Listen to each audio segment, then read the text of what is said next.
Welcome to Morning Infusion with Dr. V. Have you ever wondered what it would be like to want to become a nursepreneur, but felt fearful to pivot from working for someone else's dream to working on your own dream? Well, my name is Dr. Viola Pierce. I'm the owner and the CEO of VP Nursing and the Nurse Nurturer, and the facilitators of Secret Suppers Worldwide with Dr. V, where our goal is to teach nurses to leverage the knowledge that they already know working from their computers around the world, making money and owning their own time.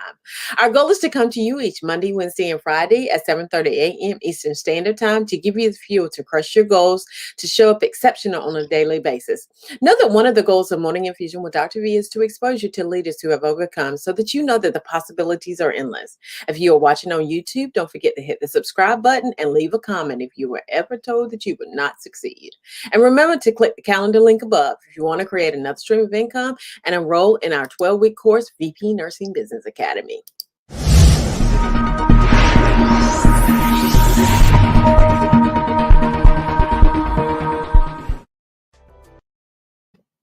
Our special guest today is Kenya Gomez. Kenya is a professional nurse leader with extensive experience in community education, public health advocacy, and population health management. Her career in healthcare spans more than 20 years of service in a variety of settings. In high school, she was able to obtain her CNA certification and began her career of service. Kenya completed her Bachelor's of Nursing at North Carolina Central University, then earning her Master's of Science in Nursing and Healthcare Leadership at Duke University. Active in her education, she was nominated and has held numerous leadership positions at both of her academic institutions. Kenya joined DUHS Population Health Management Office in 2017 in her leadership role and guidance. She assisted the expansion of provider relations, improved transitional care rates, and reduced readmissions. My my baby.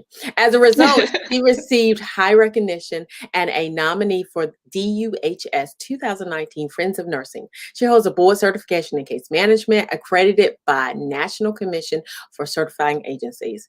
Her position, every position she has held has led her to continue and serve, and now in transition into her own endeavor as a nursepreneur. So welcome, Kenya. Thank you. Good Welcome. morning. Good Thank you. morning. Now, when you started this journey, you said that you wanted to go into psychology. Why did psychology interest you?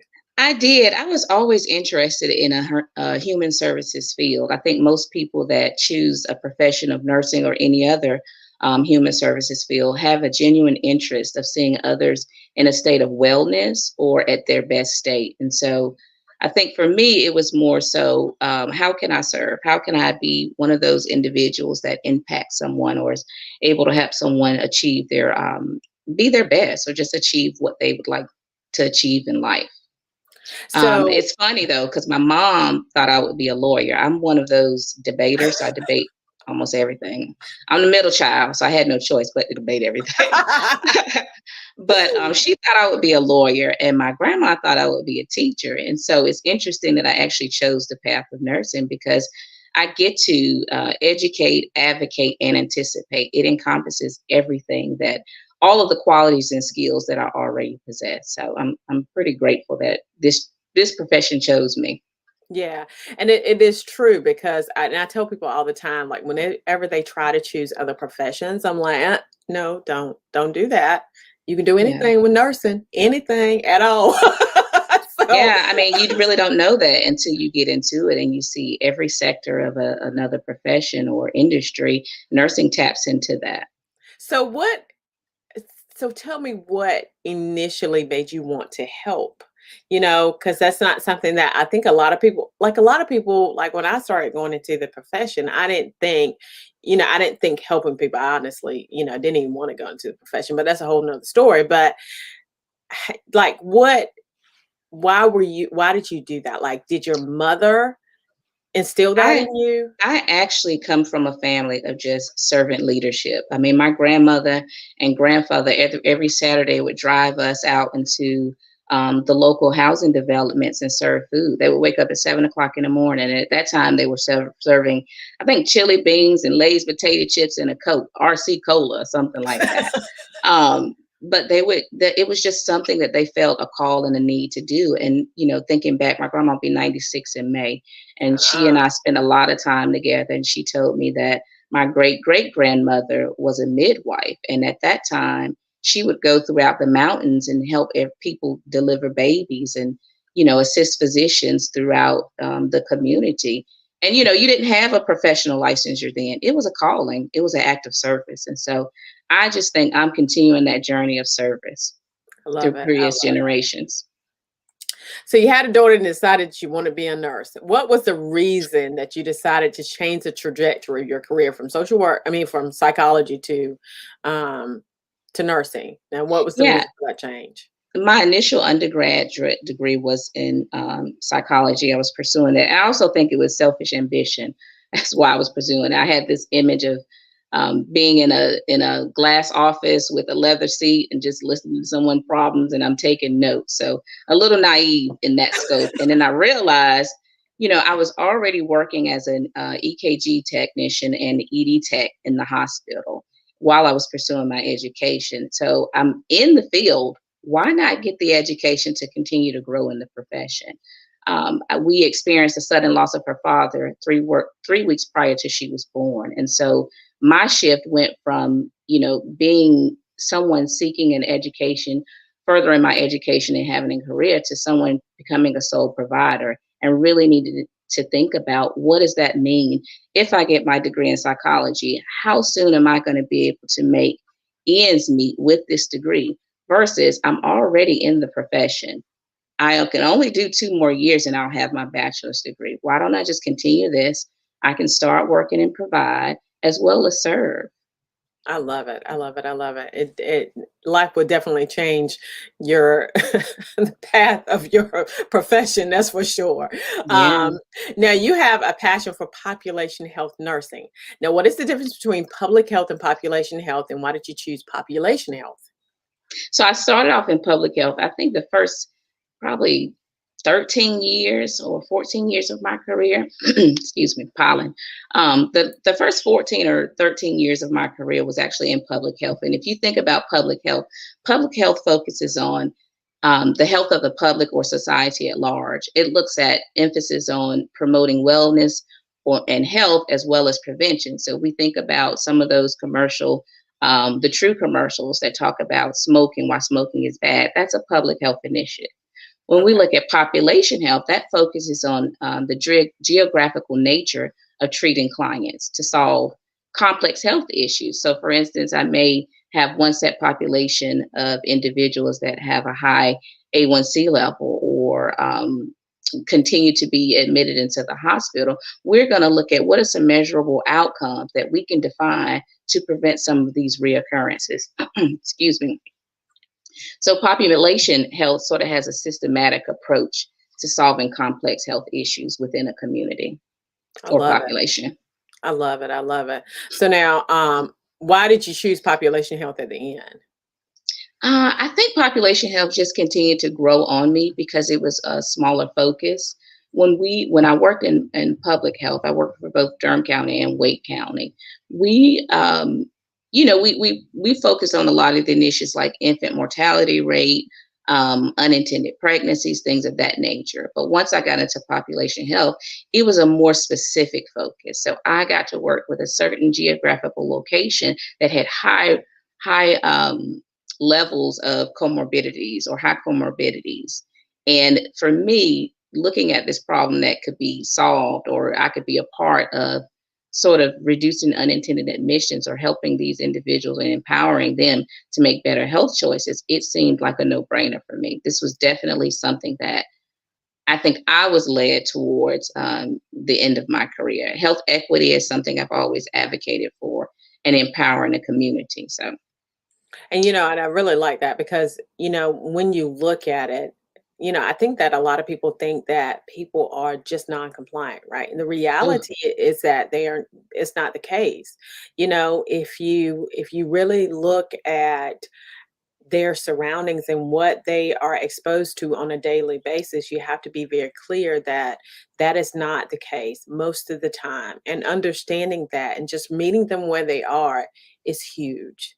And And so, looking at societal barriers, I can say I honestly work with an amazing group of physicians. Almost every position I had, the leadership team and the physicians were phenomenal. They listened to me. I mean, they listened to our team. They know that, when we come and present this issue or this complex case, we're not presenting it on behalf of, just trying to cut costs. We're presenting it in a way to empower this patient, his family, and or her family, and support system or the community. And so when we look at problem solving, we look at problem solving as an interdisciplinary team, not just as an individual, and not just primary ownership on the patient. Because you're right. I mean, a lot of times there are individuals who would immediately say a client is non-compliant.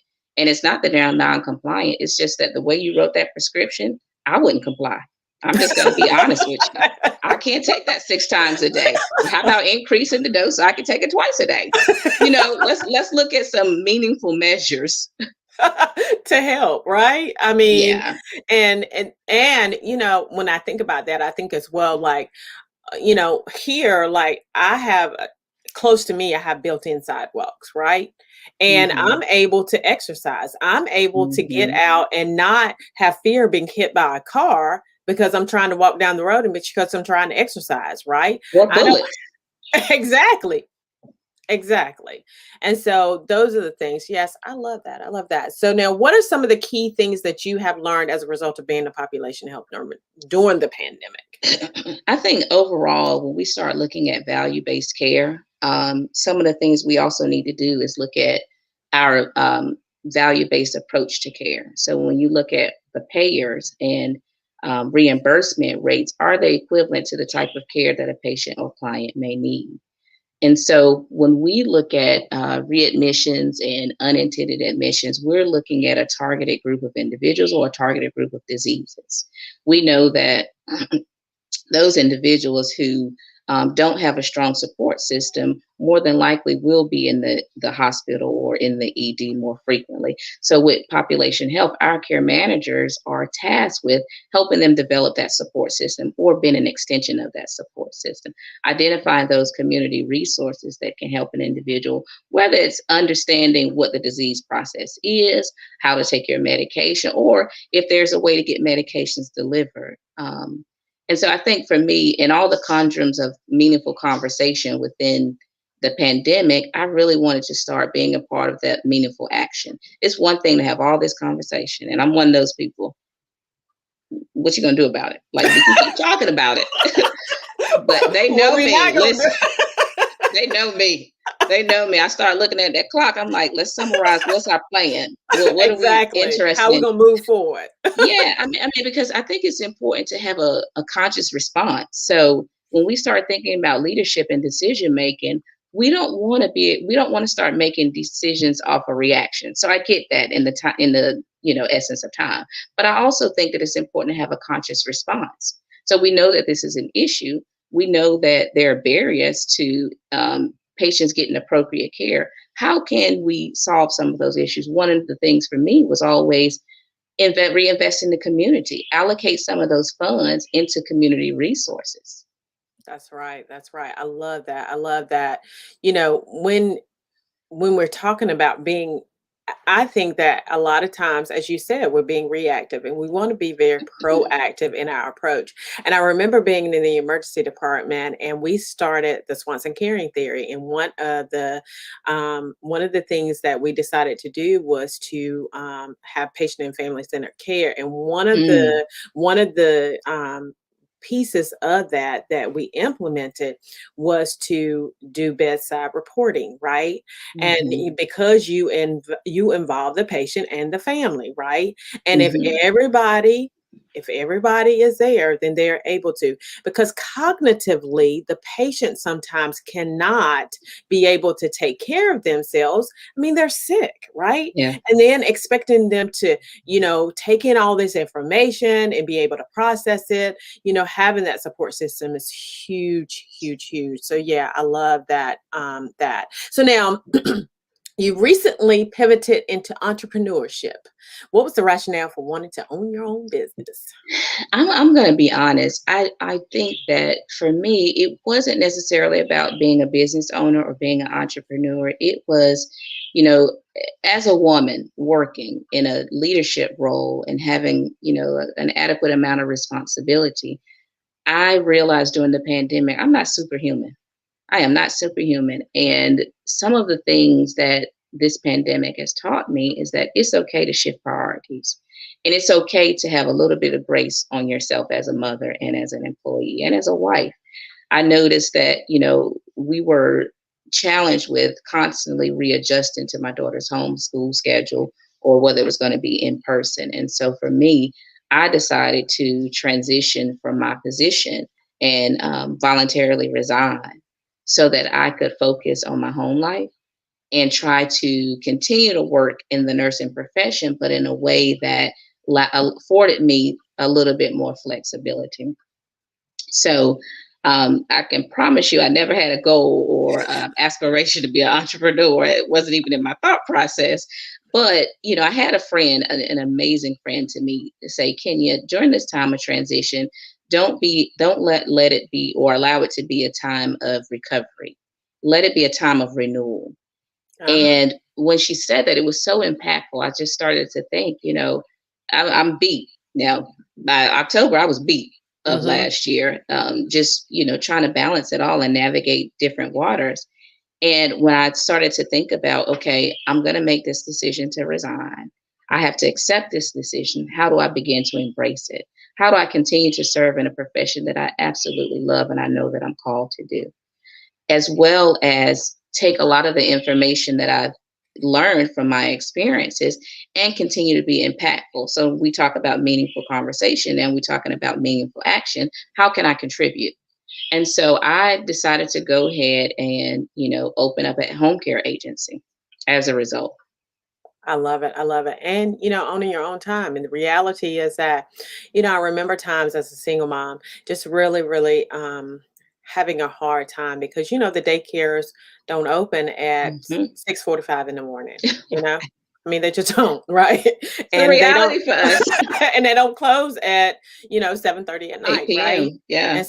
And the reality is that we have to understand what's good and what's right for you, right? And I applaud you, right? For doing that. And entrepreneurship is not the easiest thing in the world to do, but it Mhm. is definitely worth it. But nursing is not, right? And so Right. the reality is that you just pick your hard, whether it's hard Right. working for someone else or hard working for yourself, one of the two. And it's interesting because I still mentor often. And a lot of times, if someone say, I just want to be my own boss, I'm like, what's next after that? So once you become your own boss, what's next? Like Hmm. that can't be the sole purpose. Anything that you do, you better pursue purpose over profit. The That's money right. will come, I That's promise right. you. That's But you have to right. have a good heart and be able to serve humanity. I think we all are assigned with gifts and talents to help someone else. We're not here to self-serve. That's right. Yours will come, but if you're giving and you're giving willingly and out of your surplus, you're going to be fine. So, I mean, Mhm. and I will say entrepreneurship is a major sacrifice because at the time I didn't think about, the financial investment that I was going to put in. I initially resigned. I was like, okay, I'm going to work weekends and I can, focus on my home life through the weekday. And I still do a lot of volunteering. So I knew I was going to be busy and I was still going to be active in my profession. But then, once she said that renewal, and I was like, wow, how can I renew myself? How can I continue to grow in my profession? How can I continue to serve? How can I continue to impact in areas that are important to me that I know will also help the healthcare system? And it's just a different space. I mean, it's not just the same space. And you are so right. Once you pursue passion, then the money or your purpose and your passion, Yeah. then the money will come. The I money will never come. chase money. Never. Never, ever, Mm-mm. ever, ever. So now what are hardest lessons that you have had to learn when starting your own business? Okay. So for me, I would. I'm one of those individuals that have to have my hands in everything. So you can tell me all day long that the sky is blue, but I'm going out to test it. I'm sorry. As soon as you turn your back, I'm gonna be like, "Well, let me see. What color blue did she say this is? I don't know about that. I'm not sure. I'm not sure I trust her judgment." So, I just started to do my research. I just started reading as much as I could about home care. And I already knew, a good portion about, the community. I already knew what the support system, because like I said, I've been in care management for 15 years. I've been in healthcare 25. So it wasn't a lot that on that aspect that I had to learn. But the newness of being a business owner, its operations, the finance, and I self-funded. So I'm doing everything. I'm like my HR person, I'm my accountant. Sometimes I want to fire the CEO. I am just like all over the place. Look, you the butcher, the baker, the candlestick maker. It is something. The HR lady get up at 6 in the morning, start looking at them files. Okay. And as much as I'm like numbers, accountant was not the profession that I chose, but I'm an accountant. That's right. Um, but I think the hardest lesson for me is in that, I put a lot of responsibility on myself because I take ownership and I take pride in anything that I do. So, for new people that may be starting out, they may want to work with a partner or a team, but the way my body's built and my brain works, it's not set up for me to, go into that stage of my business yet. Yeah. And you start out like that, but of course, in order for you to be able to grow and scale, Yeah. and I knew, I started to get to the point where I knew that I needed someone else because I was burnout with the business as well as I was with everything else. And once I got my phenomenal virtual assistant, life has changed tremendously. I'm so very thankful for her. So now, what is some advice you would give someone who was going into business for themselves for the first time? Well, I think one of the biggest thing is something that I mentioned before. Chase after serving humanity. Don't chase after money. Pursue purpose over profit. Think about what you have to offer and what you're willing to share, and don't compromise certain principles. That's I right. know, for me, I wrote my entire policy procedure book. I wrote my entire employee manual. I literally wrote everything. And this is how I know that this is something that I'm assigned to for now, because the way the information flowed, the way that I was able to execute it independently, I know this is where I'm meant to be. Know where you're meant to be. Allow yourself to go and grow through the maturation process. Um, my daughter is 21, and they have this saying, secure the bag. I don't know what all that means, but for me, don't worry about securing the bag. Secure sustainability and stability. Be mindful of who you allow to speak into your life to give you direction and guidance. And just dig deeper, like always dig deeper into who you are. Know who you are and know what you're willing to offer and able to offer. And one of the things that I just did not too long ago, we were filming. I was filming on systems, and how to set up your Mm, systems so that you're yes. successful.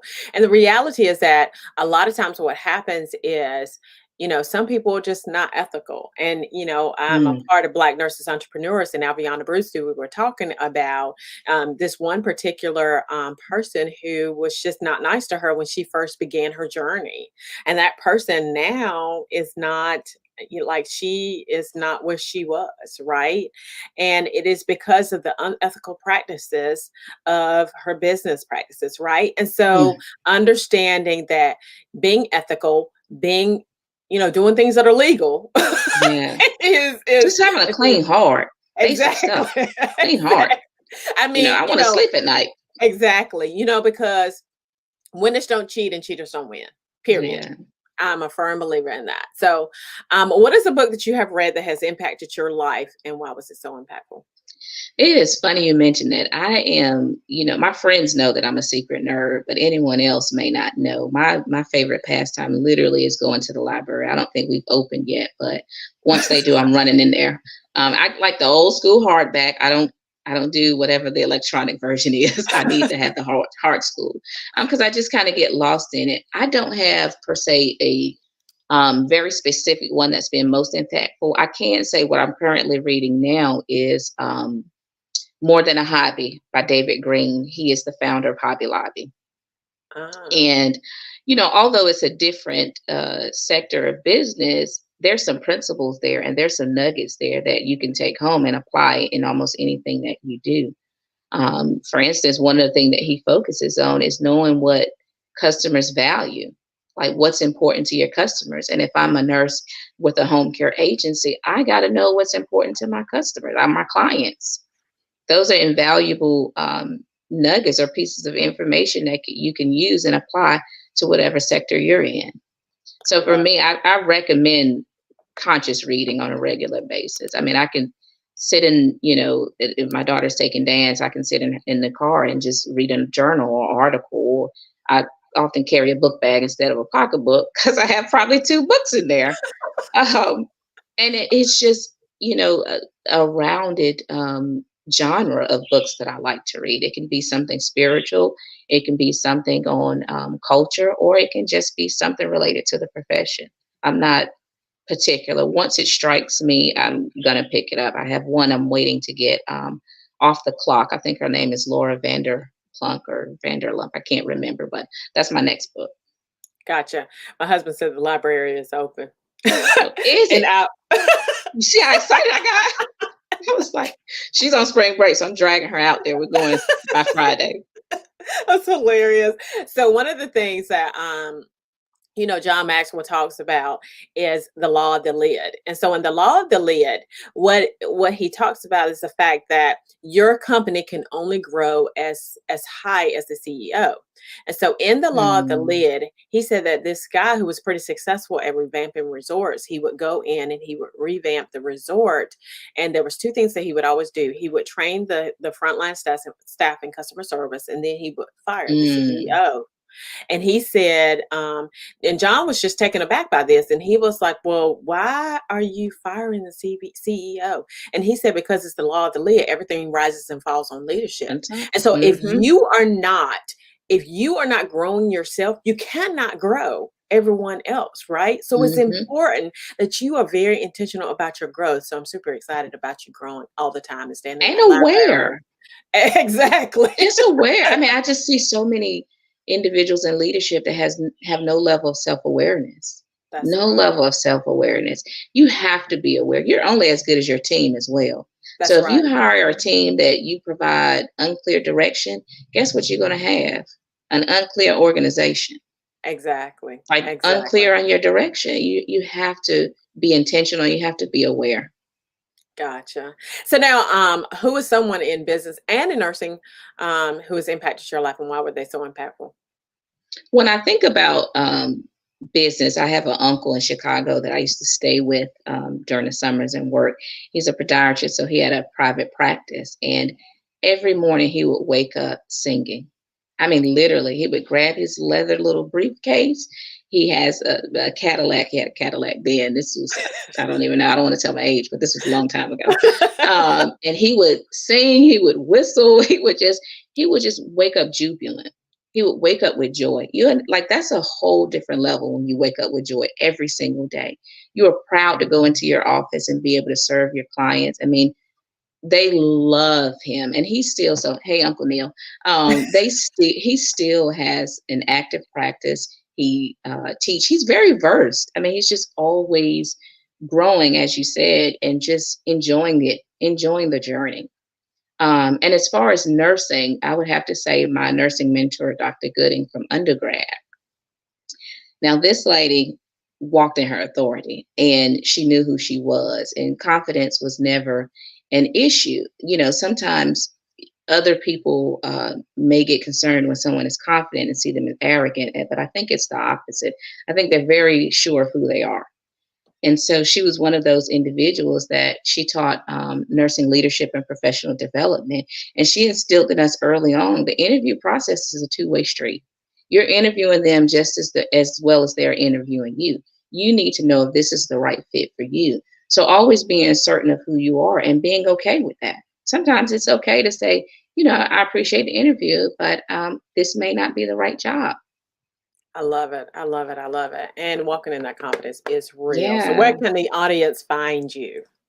So my email address is director@connectedcarehealthsolutions.com. I am not on social media. I just got my LinkedIn probably a few months ago, and I've been trying to keep it active, but I haven't updated it in a couple of months other than my just a sentence here or two liking things. But director@connectedcarehealthsolutions.com, or my website is connectedcarehealthsolutions.com. That is funny to me because, like, whatever you said, it caught my eye, and I was like, "Can you want to be on my show?" I know. Oh, I know. I think you had a picture of your it was a video of you and your son. And I think, showing that at that time, I had just probably transitioned to working from home, and I chose my family. We get to this point of having to make hard decisions, in our profession and at home. And I chose to be able to do both, but to prioritize managing my home life in this moment, because she's 10 now. She was 9 at the time. I won't get it back. And That's right. I had amazing leadership. And one of them said, Kenya, I commend you for taking the time to spend with your family. She said, you can always climb back to the top of leadership, but you cannot climb back to being a great mom. That's right. And the reality So is that the people that will cry at your funeral, those are the people that you want to be there with. And yeah. that was my grandson. I'm not telling my age either. Ah, what? Yes, Wait a he's minute. precious. He is absolutely precious. I What? could eat him up. But he's funny to me. He's got FOMO. Like, he has the fear of missing out. So he Oh always yeah. wants, whenever he's here, we have to film together. But Unbelievable. I thought that. You see, I don't have a clue. I'm just like, what? So thank you for showing up. This has been really, really informative and a great time. So my name is Dr. Viola Pierce. I'm the owner and CEO of VP Nursing and the Nurse Nurturer, and the facilitators of Secret Suppers Worldwide with Dr. V, where our goal is to teach nurses to leverage the knowledge that they already know, working from their computers around the world, making money, and owning their own time.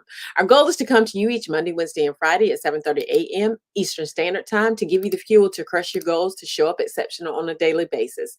Know that one of the goals of Morning Infusion with Dr. V is to expose you to leaders such as Kenya that have overcome, so that you know that the possibilities are endless. If you are watching on YouTube, don't forget to hit the subscribe button, and please leave a comment if you were ever told that you would not succeed. And remember to click the calendar link above if you want to create another stream of income and enroll in our 12-week course, VP Nursing Business Academy. You guys have a phenomenal rest of your day.